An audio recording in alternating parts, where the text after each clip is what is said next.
What would happen to Earth's last lights if humans disappeared overnight?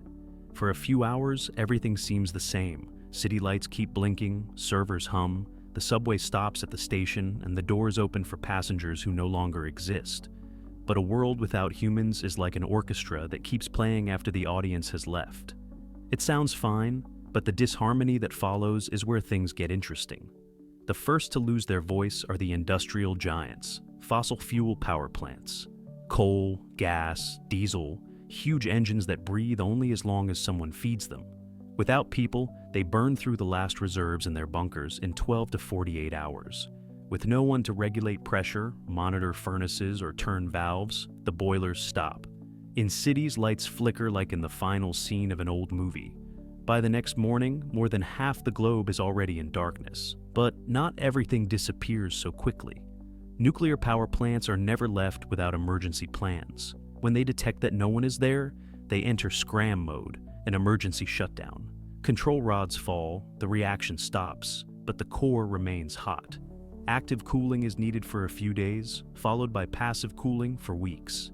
Diesel generators start automatically and hold out for 1 to 3 days, depending on how much fuel they have. Then silence becomes dangerous. Pumps stop. Steam builds up. In 5 to 7 days, some cores begin to fail.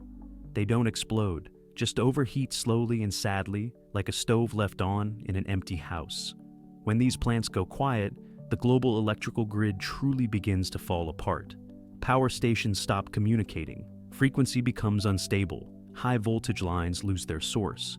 In a way, it's like the planet forgets its own rhythm. The descent into darkness isn't sudden. It's like an orchestra gradually putting down their instruments. In this energetic silence, hydroelectric dams remain, the last to sing from the old world. They don't need fuel. Rivers flow. Gravity works. Water crashes onto turbine blades, generating power without asking anything in return. Some dams in Norway, Canada, or the Andes could run for weeks.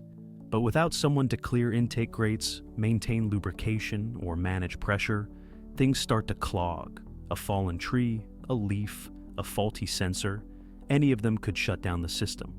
After 3 to 4 weeks, even the quietest dams begin to fall silent. But not all light sources are centralized. As the dams shut down, wind turbines keep spinning in empty fields.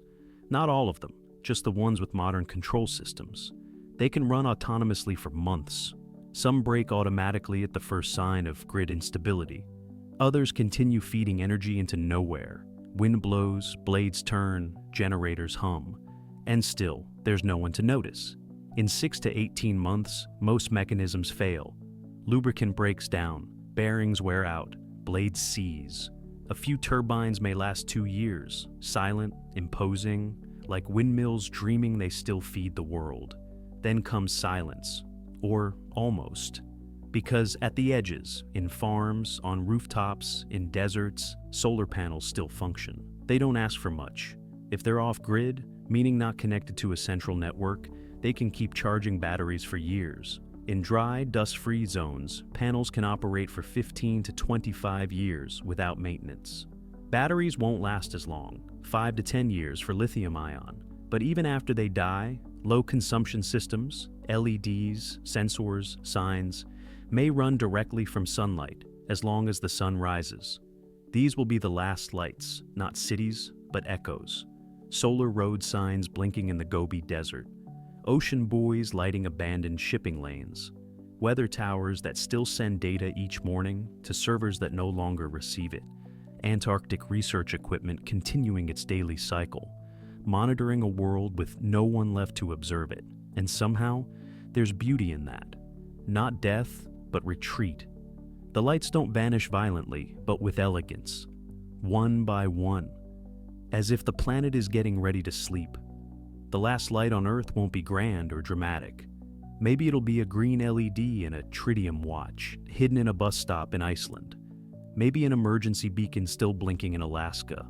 Or a porch lamp powered by an old solar panel somewhere in the Arizona desert, and it will blink. Not for anyone, just because no one was there to turn it off.